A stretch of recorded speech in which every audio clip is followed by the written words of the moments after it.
je voulais revenir au programme commun de gouvernement et faire remarquer quand même qu'aujourd'hui, on dit globalement il faut qu'on relâche un tel, il faut qu'on relâche les prisonniers, ce qui est une bonne chose, mais où il faut qu'on convoque le gouvernement qui ait un dialogue.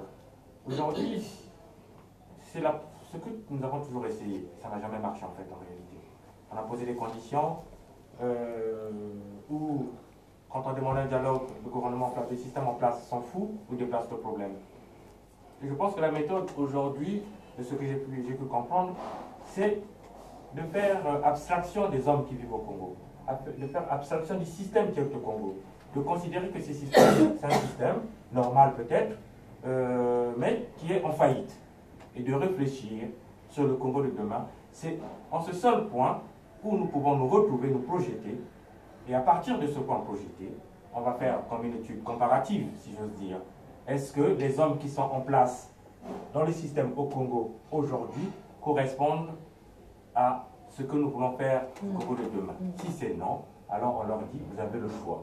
Ou vous restez là, ou vous mourrez. J'ai dit.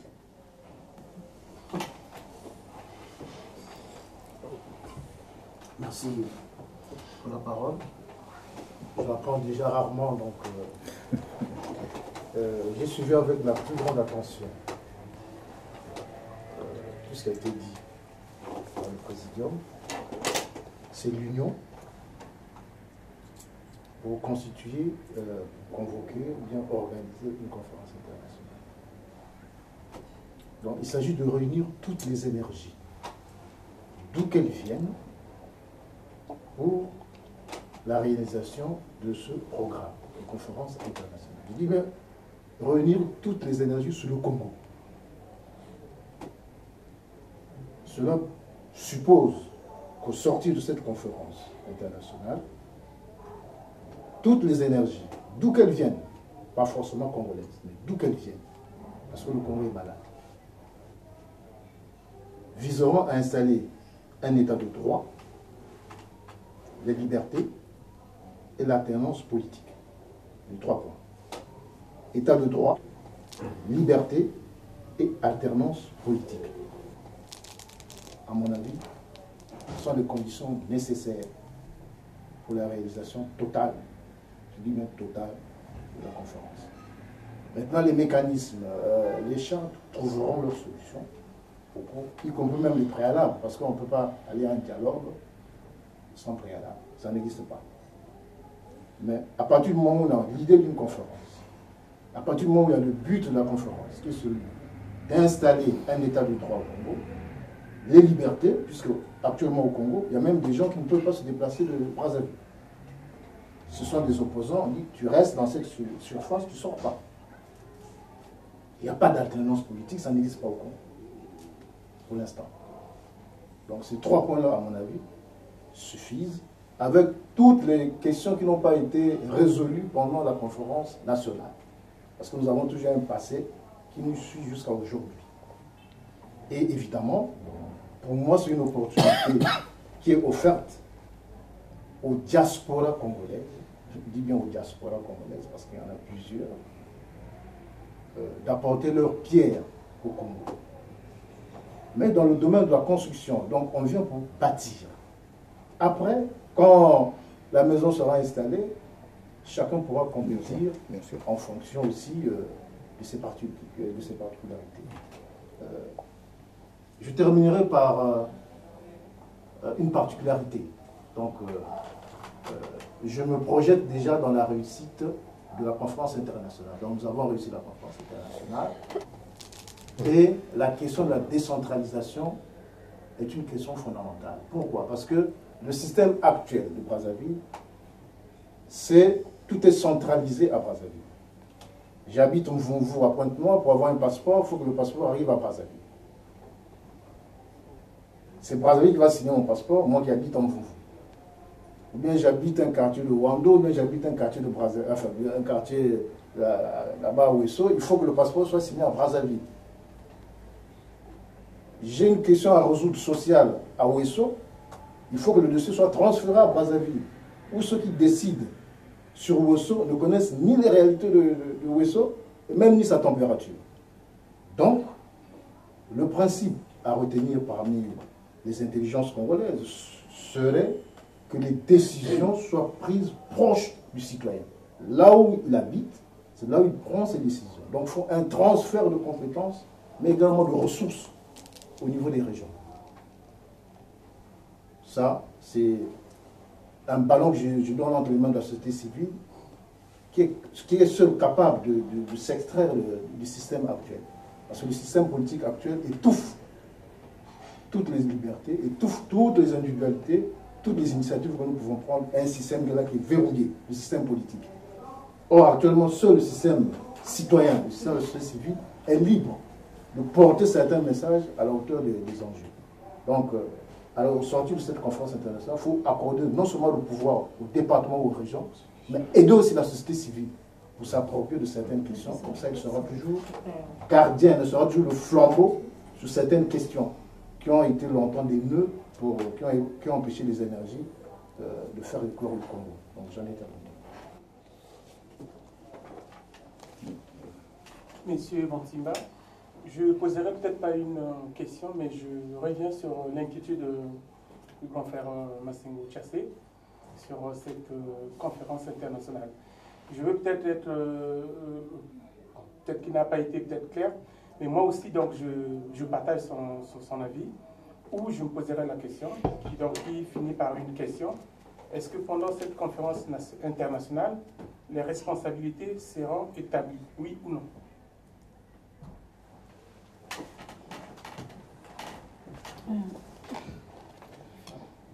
Joséphine Bantimba, c'est la première fois de ma vie que je participe à une telle réunion. La question qui me turlupine, c'est, je vais d'abord relever ce que mon frère a dit, qu'il faut changer notre mode de fonctionnement administratif au Congo. Oui, le président Bokadia l'a dit, il faut la décentralisation. Parce qu'aujourd'hui, nous savons que nous vivons dans un État totalitaire. Donc, le fait de tout concentrer, ça permet de surveiller le peuple. Et donc, on ne va pas répéter les mêmes choses qui n'ont pas réussi. Donc, il faut qu'on laisse le choix à la société civile de vivre mieux. C'est le but, je pense, de cette réunion. Alors, moi, je reviens au président. Ma question est, pensons-nous que notre programme, notre projet que nous faisons maintenant pourrait intéresser la junte de Brazzaville? Et si oui, comment allons-nous y prendre pour qu'ils participent de leur gré à ce projet que nous mettons en place? Bon, je vais répondre en commençant par la dernière. Vous savez que quand nous avons eu la conférence nationale, ils n'étaient pas d'accord. Il y a eu des échanges entre le pouvoir à l'époque monolithique du PCT et nous. Je le redis, on n'était pas nombreux. Et à l'époque, il y avait une radio qui était très proche des préoccupations des peuples, c'est-à-dire RFI de l'époque. Quand j'avais organisé la marche, et puis après il y a eu le dépôt du mémorandum à l'ambassadeur, son Excellence Jean-Marie Owenge. À l'époque, le maire nommé, c'était Jean-Jules Okabando, qui disait que la conférence, ce n'est pas la panacée. On lui avait rétorqué que c'était un maire nommé, il n'avait pas voix au chapitre. 3 jours après, le PCT déclarait retirer l'article 1 qui faisait du Congo la République populaire du Congo. Et à ce moment-là, on avait dit qu'on avait gagné. Puisque par la même occasion aussi, on avait dit que le président de l'époque, c'est-à-dire Denis Sassou, on lui avait interdit de ne plus appeler les Congolais par camarades, mais par compatriotes, ce qu'il avait fait immédiatement. Je veux dire que lorsque les femmes et les hommes sont debout, rien n'est impossible. Et pour ce qui est de la conférence internationale, vous savez, aujourd'hui, avec la crise financière et économique, ceux qui ont leurs intérêts là-bas doivent y regarder aussi de plus près. Ils vont voir où se trouvent leurs intérêts. Ce n'est pas seulement le Congo qui est intéressé par cette conférence internationale. Le Congo est une quantité négligeable. La preuve, ils sont incapables de nous dire combien ils ont extorqué à l'international.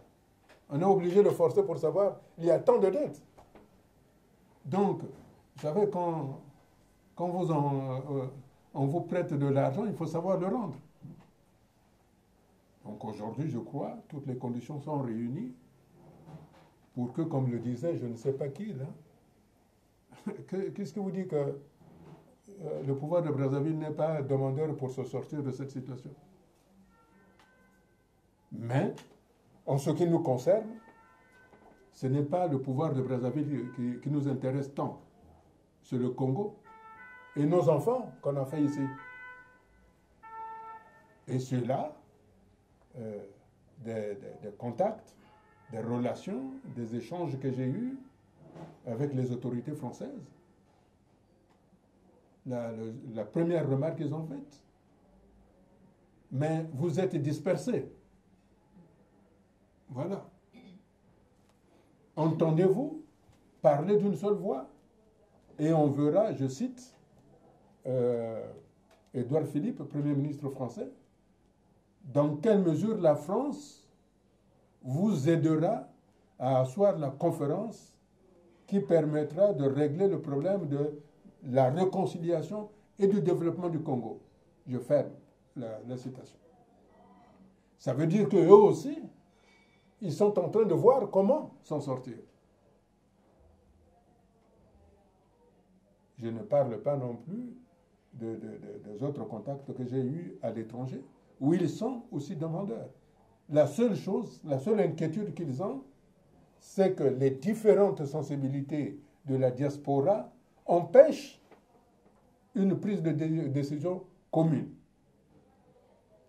Voilà pourquoi il faut repartir à la base. Et la base, c'est d'avoir une plateforme commune dans laquelle toutes les sensibilités politiques ou toutes les différentes diasporas doivent s'exprimer. À ce moment-là, puisque c'est un programme commun de tout le monde, il n'y a plus d'inquiétude pour les uns et pour les autres de ne pas être représentés. Et à ce moment-là, nous pouvons avancer plus en avant. Voilà pourquoi je disais, Mme Matiba, que la conférence internationale est le seul moyen, le seul outil que nous avons pour rassurer tout le monde. Non seulement le Congo, mais aussi les partenaires, notamment les investisseurs, qui ont mis beaucoup d'argent et l'argent a été dilapidé. Mais eux, ils doivent se retrouver. Et la seule façon d'y voir un peu plus clair là-dessus, c'est d'être à l'étranger pour éviter les pressions à l'intérieur. Lorsqu'on arrive, si on fait une conférence internationale au Congo, forcément, il y aura les per diem. Les gens vont plutôt penser au per diem qu'au Congo. Donc, pour ne pas penser au per diem, il faut externaliser cette conférence-là. Parce qu'au niveau international, les gens ne connaissent pas les per diem. Et donc, ceux qui seront là ne seront plus là pour le per diem, mais seront là pour réfléchir et penser le Congo de demain. Évidemment, ce que vous disiez, monsieur, sur la décentralisation, ça sera à la conférence internationale d'en prendre la décision ou de ne pas en prendre la décision. En ce qui me concerne, j'y tiens. J'y tiens aux autonomies des régions pour permettre, justement comme ça se fait aux États-Unis, ou que ça se fait ici, ou au Canada, ou en Suisse, que les politiques soient formés à la base et non recrutés à Brazzaville. Mais si ce sont les politiques qui commencent à gérer leur village comme étant des municipalités, ils vont progresser. Alors que nous avons inversé les choses. Et l'avantage aussi de la conférence internationale permettra enfin de régler cette question historique du 28 novembre 1958, où il manque une signature. Aujourd'hui, ceux qui dirigent les affaires du Congo n'ont jamais signé le pacte républicain, le pacte de la naissance de la République du Congo. En ce qui nous concerne, le travail que nous avons à faire, c'est de sensibiliser toutes les tendances, toutes les pensées, toutes les différentes conceptions de fonctionnement d'un État qui existe au Congo et chez nos amis, d'arriver à un consensus sur une plateforme qui va amener au fond baptismaux la conférence internationale. Merci. Le combat politique, ce sont des rapports de force. Aujourd'hui, les résistants congolais qui arrivent ici disent toujours que nous comptons sur la diaspora. C'est la diaspora qui peut nous sauver. La majorité. Alors, nous avons une force. La force, c'est quoi? C'est d'être à l'extérieur et pouvoir réfléchir. Mais notre péché, c'est quoi? Le péché majeur de la diaspora, c'est la division. Nous qui sommes devant, on peut vous dire que nous souffrons de cette division-là.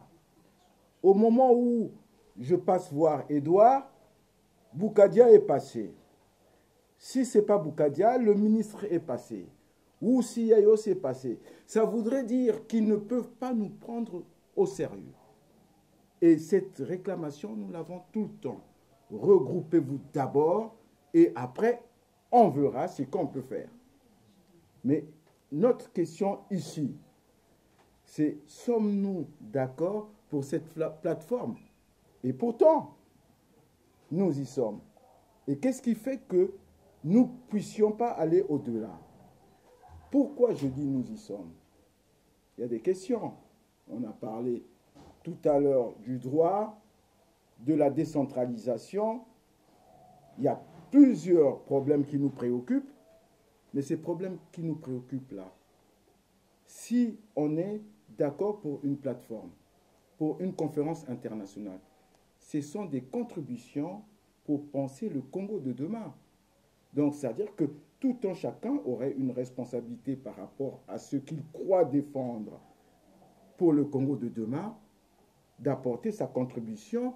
On réfléchit tous ensemble sur ça et on y va pour la conférence internationale. Là, il nous faut, juste parce que nous avons déjà cette possibilité d'être la diaspora et de surcroît, nous pouvons mutualiser nos intelligences pour être encore plus forts. De façon que demain, nous parlons d'une seule voix. Mais nous pouvons imposer cela. Aujourd'hui, quelle est l'influence du Congo sur la scène internationale? Mais c'est l'international. C'est-à-dire que c'est la France qui dit « Ah non, ne bougez pas ce gars-là parce qu'il est encore là pour garantir nos intérêts. » Mais ce n'est pas lui qui est la force. Ce ne sont même pas les militaires qui sont là-bas, qui sont la force du Congo. La force du Congo, c'est le peuple. Mais encore faudrait-il que le peuple soit uni. Alors, si nous sommes d'accord pour cette plateforme, faisons cette plateforme et allons-y dans le combat. Parce que le combat est à notre faveur en ce moment. Allons-y. On va y arriver avec nos intelligences et avec notre unité. Voilà.